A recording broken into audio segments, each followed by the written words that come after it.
ಯುವ ನಿಧಿ ಯೋಜನೆಯ ಮತ್ತೊಂದು ಅಪ್ಡೇಟ್ಗೆ ಎಲ್ಲರಿಗೂ ಸ್ವಾಗತ. ನಾನು ನಿಮ್ಮ ಪ್ರೀತಿಯ ಶಿವು. ಇವತ್ತಿನ ಒಂದು ವಿಡಿಯೋದಲ್ಲಿ ಯುವ ನಿಧಿ ಯೋಜನೆಯ ನವೆಂಬರ್ ತಿಂಗಳ ಹಣಕ್ಕೆ ಸಂಬಂಧಪಟ್ಟಂತೆ ಈಗಷ್ಟೇ ಒಂದು ಗುಡ್ ನ್ಯೂಸ್ ಆದರೆ ಬಂದಿದೆ. ಸೊ ಬನ್ನಿ ಅದರ ಬಗ್ಗೆ ನಾವು ಈ ವಿಡಿಯೋದಲ್ಲಿ ಮಾಹಿತಿಯನ್ನಾದರೆ ತಿಳ್ಕೊತಾ ಹೋಗೋಣ. ಸೊ ವಿಡಿಯೋವನ್ನು ಸ್ಟಾರ್ಟ್ ಮಾಡ್ತೀನಿ. ಅದಕ್ಕಿಂತ ಮೊದಲು ನೀವೇನು ನಮ್ಮ ಚಾನೆಲನ್ನು ಸಬ್ಸ್ಕ್ರೈಬ್ ಮಾಡದೇ ಇದ್ರೆ ಈ ಕೂಡಲೇ ಚಾನೆಲ್ಗೆ ಸಬ್ಸ್ಕ್ರೈಬ್ ಮಾಡ್ಕೊಳ್ಳಿ ಮತ್ತು ಲೈಕ್ ಮಾಡಿ. ಈಗ ನಾವು ಇನ್ಫಾರ್ಮೇಷನನ್ನು ತಿಳ್ಕೊತಾ ಹೋಗೋಣ. ಸೊ ನೋಡಿ, ಇವತ್ತು ಅಂತಂದರೆ ದಿನಾಂಕ 4/1/2026. ಇವತ್ತು ಯುವ ನಿಧಿ ಯೋಜನೆಯ ನವೆಂಬರ್ ತಿಂಗಳ ಹಣಕ್ಕೆ ಸಂಬಂಧಪಟ್ಟಂತೆ ಈಗ ಮಹತ್ವದ ಮಾಹಿತಿಯನ್ನೇ ತಿಳಿಸಿರ್ತಕ್ಕಂಥದ್ದು.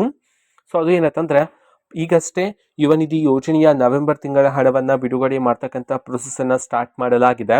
ಇವತ್ತು ಸಹ ಯುವ ನಿಧಿ ಯೋಜನೆಯ ನವೆಂಬರ್ ತಿಂಗಳ ಹಣವನ್ನು ಇವತ್ತು ವಿದ್ಯಾರ್ಥಿಗಳ ಖಾತೆಗೆ ಬಿಡುಗಡೆ ಮಾಡೋದಕ್ಕೆ ಸಂಬಂಧಪಟ್ಟಂತೆ ಈಗ ಮಾಹಿತಿಯನ್ನು ತಿಳಿಸಿರ್ತಕ್ಕಂಥದ್ದು. ಕರ್ನಾಟಕದಲ್ಲಿರ್ತಕ್ಕಂತಹ ವಿದ್ಯಾರ್ಥಿಗಳಲ್ಲಿ ಇವತ್ತು ಕೆಲವರ ವಿದ್ಯಾರ್ಥಿಗಳ ಖಾತೆಗಾದ್ರೆ ಯುವ ನಿಧಿ ಯೋಜನೆಯ ನವೆಂಬರ್ ತಿಂಗಳ ಹಣವನ್ನು ಬಿಡುಗಡೆ ಮಾಡೋದಕ್ಕೆ ಸಂಬಂಧಪಟ್ಟಂತೆ ಈಗ ಮಾಹಿತಿಯನ್ನಾದರೆ ತಿಳಿಸಿರ್ತಕ್ಕಂಥದ್ದು. ನಿಮ್ಮ ಖಾತೆಗೆ ಇನ್ನೂ ಸಹ ಯುವ ನಿಧಿ ಯೋಜನೆಯ ನವೆಂಬರ್ ತಿಂಗಳ ಹಣ ಬಂದಿಲ್ಲ ಅಂತಂದರೆ ಸೊ ವೆಯ್ಟ್ ಮಾಡ್ತೀರಿ. ಪ್ರತಿದಿನ ಬಿಡುಗಡೆ ಮಾಡ್ತಿದ್ರೆ ಸೊ ನಿಮ್ಮ ಖಾತೆಗೂ ಸಹ ಆದಷ್ಟು ಬೇಗನೆ ಯುವ ನಿಧಿ ಯೋಜನೆಯ ನವೆಂಬರ್ ತಿಂಗಳ ಹಣವನ್ನು ಬಿಡುಗಡೆ ಮಾಡ್ತಾರೆ. ಓಕೆನಾ? ಸೊ ಇದು ಇವತ್ತಿನ ಒಂದು ವಿಡಿಯೋ.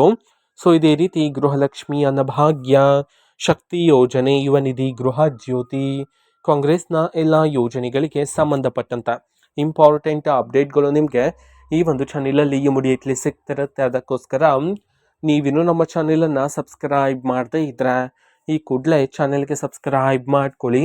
ಸಬ್ಸ್ಕ್ರೈಬ್ ಮಾಡೋದ್ರ ಮುಖಾಂತರ ನಾನು ಯಾವುದೇ ವಿಡಿಯೋ ಹಾಕಿದ ತಕ್ಷಣ ನಿಮಗೆ ನೋಟಿಫಿಕೇಶನ್ ಸಿಗುತ್ತೆ. ಅದ್ರ ಮುಖಾಂತರ ನೀವು ಬೇಗನೆ ವಿಡಿಯೋವನ್ನು ನೋಡ್ಬೋದಾಗಿರುತ್ತೆ ಮತ್ತು ಆ ವಿಡಿಯೋದಲ್ಲಿರುವ ಇನ್ಫಾರ್ಮೇಷನ್ನ ನೀವೀಗ ತಿಳ್ಕೊಬೋದಾಗಿರುತ್ತೆ. ಮತ್ತು ಈಗ ನಾವು ಫೇಸ್ಬುಕ್ಕಲ್ಲೂ ಸಹ ಈಗ ವಿಡಿಯೋಸ್ಗಳನ್ನು ಅಪ್ಲೋಡ್ ಮಾಡ್ತಿದ್ದೀವಿ.